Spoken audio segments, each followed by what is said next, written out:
while I'm on this train of thought, what makes BD? What is the formula for, well, how does it happen? What's the formula for success? What makes it such a culture that it's just like, what is it? Are people just coming in and it's just like, we understand what the job is, like no one's flubbing down the lines, all of this stuff? Or is there a culture established? What is it? I think it's a bit of both, like people coming in knowing what's need to be done and the culture that's already built there. The staff confidence in the member is something that I've never experienced in my drum corps career. I've never had a staff believe in a group the way they believed in us this past summer, no matter what. They would always tell us how incredible we are and how great we are and how proud we should be. And on top of that, I never, ever heard the staff talk about a championship or a caption award or whatnot. They never brought it up. That's so sick.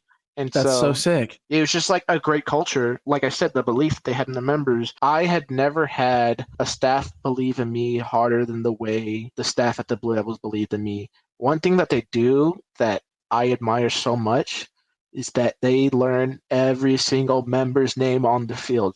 Every single member's, because they don't want you to be a dot or just T25, awesome. T24, T17. They want you to be Joey. They want you to be you. They want to know who you are. So in February, the entire staff already knew my name and they believed in me, and they pushed me. Also, the amount of sleep we get also probably helps. and the amount of free days we get. Yeah, I mean, talk about the obvious. Talk about the obvious. Sleep, all the free days we get. Get this, every stop is a buy stop. That's so fucked up. That's so foreign to other groups. I couldn't believe that. I was like, there's no way. Yeah, well, you guys don't understand, bro. Now that I think about it, I was like, why isn't every drum corps just every stop is a buy stop? Because the way we did it was we have 20 minutes to get your ass on the bus. If you're on the bus, we're going to leave you. And I think maybe most corps are worried about the logistics. Maybe it might get packed or whatnot. But if you have a buy stop every stop, everyone's going to have all the stuff they need by the end of the season. They're not going to. They're not going to buy every single stop. So if you just, what I mean, they're not. No. And we experienced a little bit about the water breaks at PK, where it was like we're literally just like walk to water breaks. Yeah. And like we were used. That was to, so like, weird running. to me when they told us like we could walk. That was so weird to me. We did that at BD. It was like walk to water breaks and then just like sit there for like 5 minutes for so long. Dude, let me tell you, like when we were staging the show, because every single part of the show is staged. There's no dots. Every single part is staged.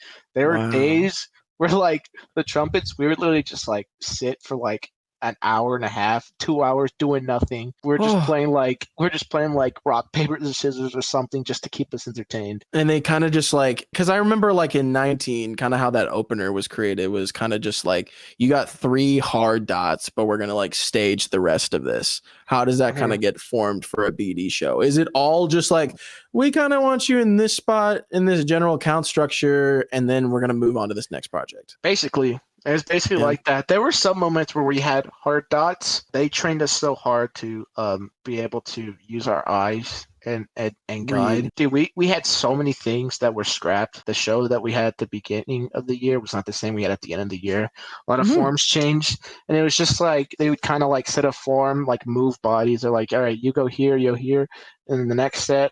They would like start moving people, set the picture, see if they like the picture, and they're like, all right, see if you can get here in 8 counts.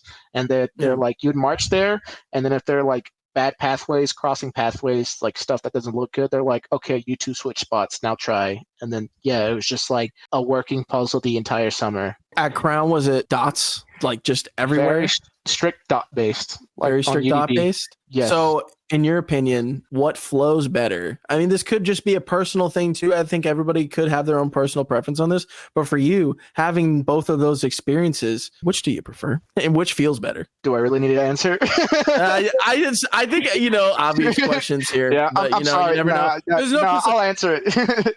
Because I mean, hey, some people honestly be like, I'm on my dot, like I'm doing the dot. Like it's so much like, some people be like, it's so much easier because it's just like they know exactly where they're going. It's all there for them. All the information's there, and it takes a lot more like mental focus and to understand count structure, where you're going, how you're getting there, all of that stuff. I have respect for both programs. To me, the whole staging thing that we did at BD just works better for me. But the thing is that BD is really the only group that did that, because at BK we did that, but like loose. Remember, we had like dot sheets at the beginning, but eventually 100%. like we would get rid of the dot sheets, and then like we would just like use our memory, or like we're just like set up the show, and then we would just go to that area and then kind of set it. I think that ultimately works better because I think not everybody reads the field the exact same way, you know? Like That's just a little nerdy it's gonna thing be for like me. decimal, it's gonna be like so like minute small details like Yeah. the way you're probably like perceiving the field. So I think just the way BD does it, just like it was so much easier and like so much more fun too, you know? Yeah. So it's got to be so much more like free flowing for you guys. Just like so much like opportunity for creativity, so much opportunity for individuality, just to be yourselves. It always feels like when you have those individual body moments, it just seems like, is it talk to you about like having this upper body that just making yourself bigger than you are? Just like, it feels like that's really like pushed in there where it's like, make yourself like larger than life when you're doing these things. Basically, yeah. They're just like exaggerate a certain. They're like, if you had to move it, they're like, okay, exaggerate it more, and then we'd clean it. They're just like, be bigger, you know. Yeah, I it think always seems like you're just being bigger. That's the thing for me. also what helps is that our horn angles are pointed at the box the entire time.